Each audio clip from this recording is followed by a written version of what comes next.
National Electrical Code, commonly known as the NEC, contains specific requirements regarding the securing of electrical cables to studs.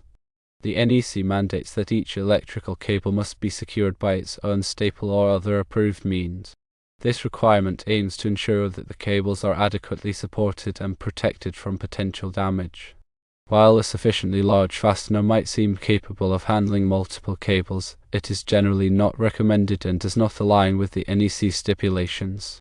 The NEC specifically requires individual staples for each cable because a single staple provides superior support and protection compared to a larger fastener shared among multiple cables.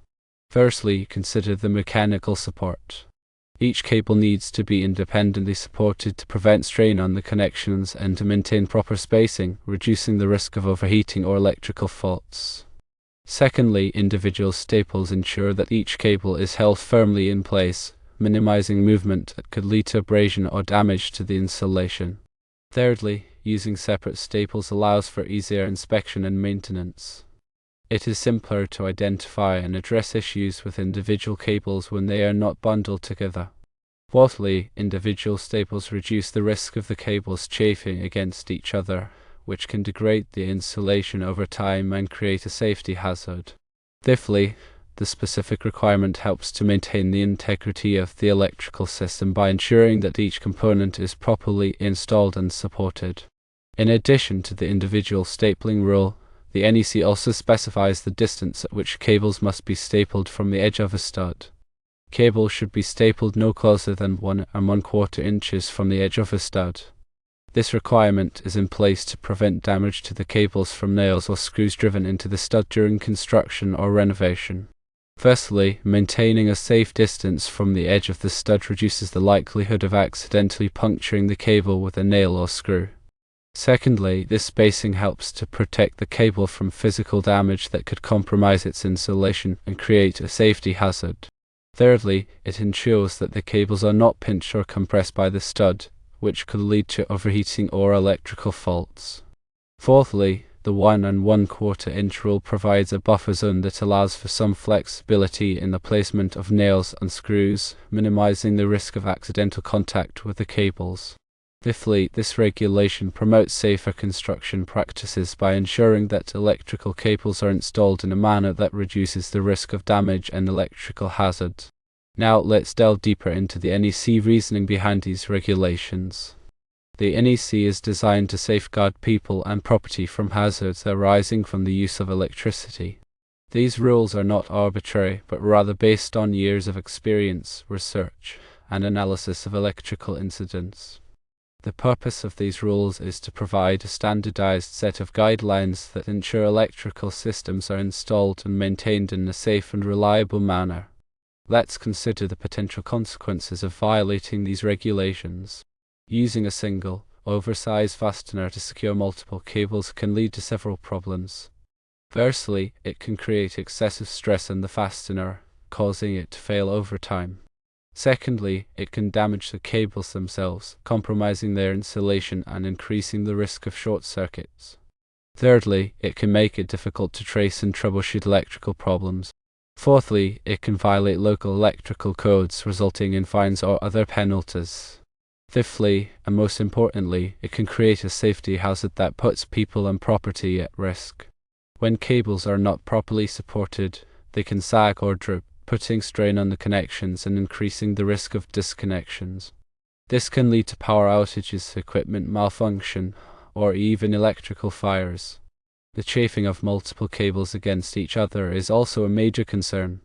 Over time, this abrasion can wear away the insulation, exposing the conductors and creating a potential shock hazard. Additionally, exposed conductors can come into contact with grounded surfaces, resulting in short circuits and potentially igniting flammable materials. The NEC is updated regularly to reflect changes in technology and best practices. It is essential to stay informed about the latest revisions to ensure compliance with current regulations. Local electrical codes may also have additional requirements or interpretations of the NEC.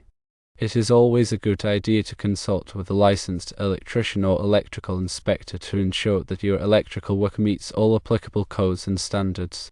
Failure to comply with electrical codes can have serious consequences, including fines, legal liabilities, and potential safety hazards.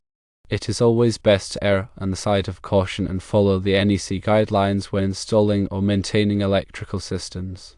Proper cable management is a crucial aspect of electrical safety.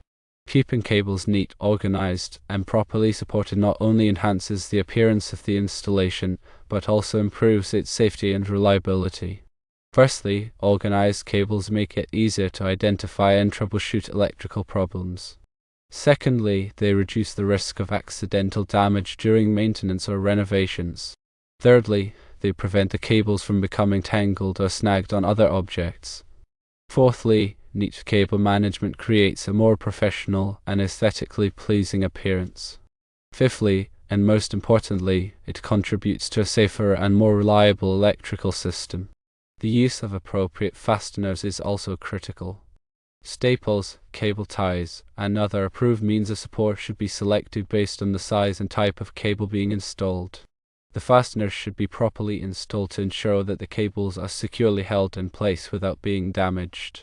Firstly, make sure that the fasteners are compatible with the cable insulation to prevent chemical reactions or degradation.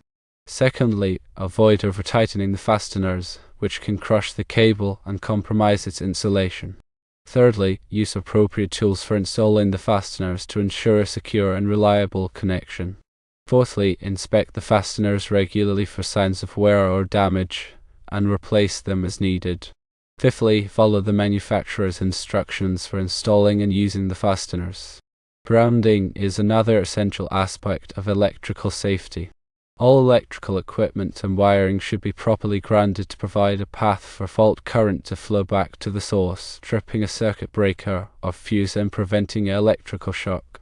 Firstly, grounding ensures that the metal parts of electrical equipment are at the same potential as the earth, reducing the risk of electric shock. Secondly, it provides a low impedance path for fault current to flow, allowing protective devices to quickly interrupt the circuit. Thirdly, grounding helps to stabilize the voltage on the electrical system, reducing the risk of voltage surges and other disturbances.